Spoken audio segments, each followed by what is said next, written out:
pessoal, a gente vai dar continuidade às aulas aqui da nossa disciplina e nessa segunda aula a gente vai continuar vendo alguns conceitos que são fundamentais para o entendimento da eletricidade e outras questões relacionadas aos processos de geração, transmissão e distribuição de energia, como também alguns efeitos da eletricidade, certo?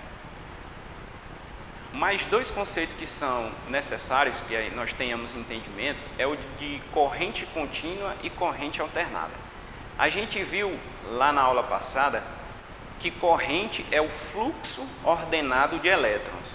Então, corrente contínua é o fluxo ordenado de elétrons apenas em uma direção no circuito. A corrente tem sentido fixo no circuito. E a partir desse sentido fixo, a gente adota polaridades em circuitos de corrente contínua, certo?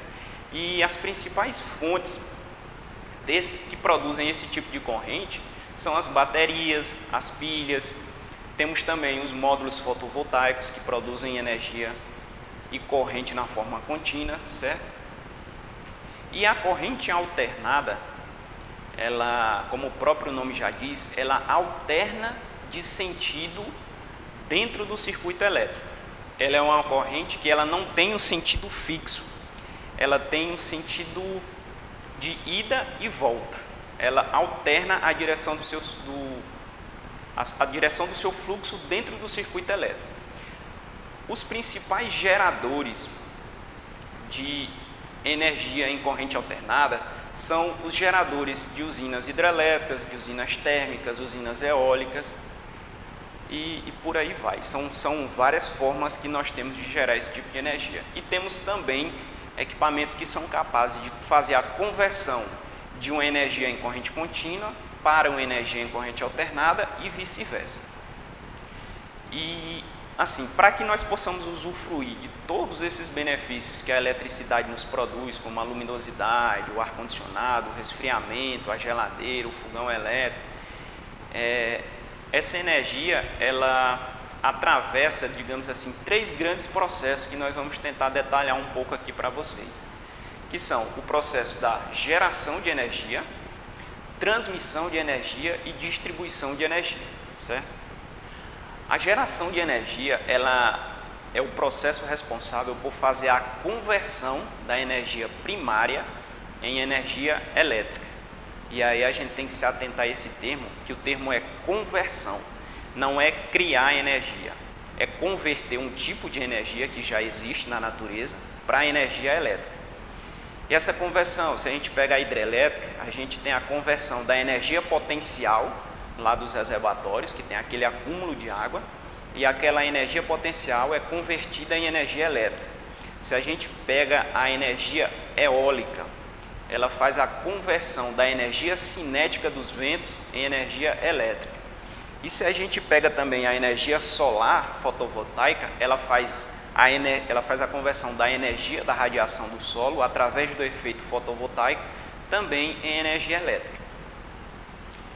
E os principais elementos ou equipamentos que estão envolvidos nesse processo são os geradores hidrelétricos ou geradores fotovoltaicos ou geradores eólicos e as subestações elevatórias.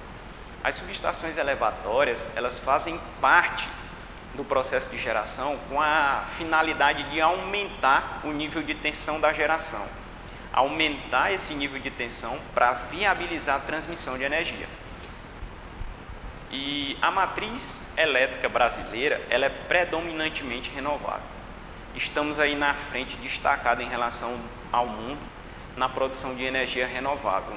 Não existe assim, no cenário internacional, nenhum país que tenha uma matriz elétrica tão renovável quanto a nossa. E hoje ela ainda é predominantemente hídrica, mas com um crescimento, uma expansão aí direta da energia eólica e principalmente da energia solar fotovoltaica. Essa energia solar fotovoltaica ela vem aumentando, crescendo muito relativamente em comparação com as demais. O segundo processo, que é a transmissão de energia, ele é o processo que tem como função fazer a transmissão ou seja, levar a energia que foi produzida no gerador até as empresas de distribuição, até os centros de distribuição. Para isso, é necessário a gente ver aquela questão lá da elevação do nível de tensão. Essa elevação do nível de tensão diminui o nível de corrente, consequentemente diminui as perdas durante esse processo. Os principais elementos e equipamentos envolvidos nessa etapa são as subestações e as linhas de transmissão. A linha de transmissão atravessa estados e tem situações aqui no Brasil que ela chega a cortar mais de um estado. O terceiro processo, ele é o processo de distribuição, que ele vai ficar situado entre o recebimento da energia pelas empresas de transmissão e fazer a distribuição dessa energia recebida às unidades consumidoras, que estão em média e baixa tensão. Okay? Os principais elementos aqui envolvidos são trafos e os trafos abaixadores, os trafos de carga que ficam aí nos postes, nas ruas, e os alimentadores. Com isso, é interessante também nós conhecermos os principais efeitos produzidos pela eletricidade. Eles são basicamente 4. São o efeito térmico, que a gente pode dar um exemplo aqui bem prático do ferroelétrico, onde a energia elétrica é transformada em energia térmica. O efeito luminoso, quando você tem quando a emissão de corrente elétrica ela atravessa gases ionizados, ela produz uma luminosidade. Isso a gente pode ver através das lâmpadas fluorescentes. Efeito fisiológico. Esse efeito fisiológico ele acontece no corpo. Quando o trabalhador, qualquer pessoa recebe um choque, essa passagem de corrente elétrica produz efeitos como cãibra, paralisia do sistema respiratório e o efeito magnético. Esse efeito magnético, ele trata-se da produção de um campo magnético em torno da corrente quando ela atravessa um condutor, certo? Tem muitas aplicações esse efeito magnético. E aí a gente vai começar a adentrar na questão dos conceitos relacionados à segurança, certo? Na segurança de trabalho com eletricidade, que são os conceitos de ato inseguro e condições inseguras. O ato inseguro ele está relacionado às atitudes do trabalhador. É a atitude pessoal que vai expor o trabalhador ao risco. E as condições inseguras, não, ela já se relaciona com as condições do ambiente. São condições físicas do ambiente que comprometem a segurança do trabalhador. Ok? E uma curiosidade aqui, já que a gente citou aí mais para trás questões como alta tensão, baixa tensão, coisas nesse sentido, é necessário a gente entender essa classificação aqui segundo a NR10. E a NR10 a gente vai estar abordando ela em aulas posteriores. A NR10 ela tem 3 classificações de nível de tensão: extra baixa tensão e alta tensão. E aí ela ainda faz a divisão se é corrente contínua, que foi outro conceito que nós estudamos, ou corrente alternada. Em corrente alternada, extra baixa tensão é abaixo de 50 volts e em corrente contínua, extra baixa tensão é abaixo de 120 volts.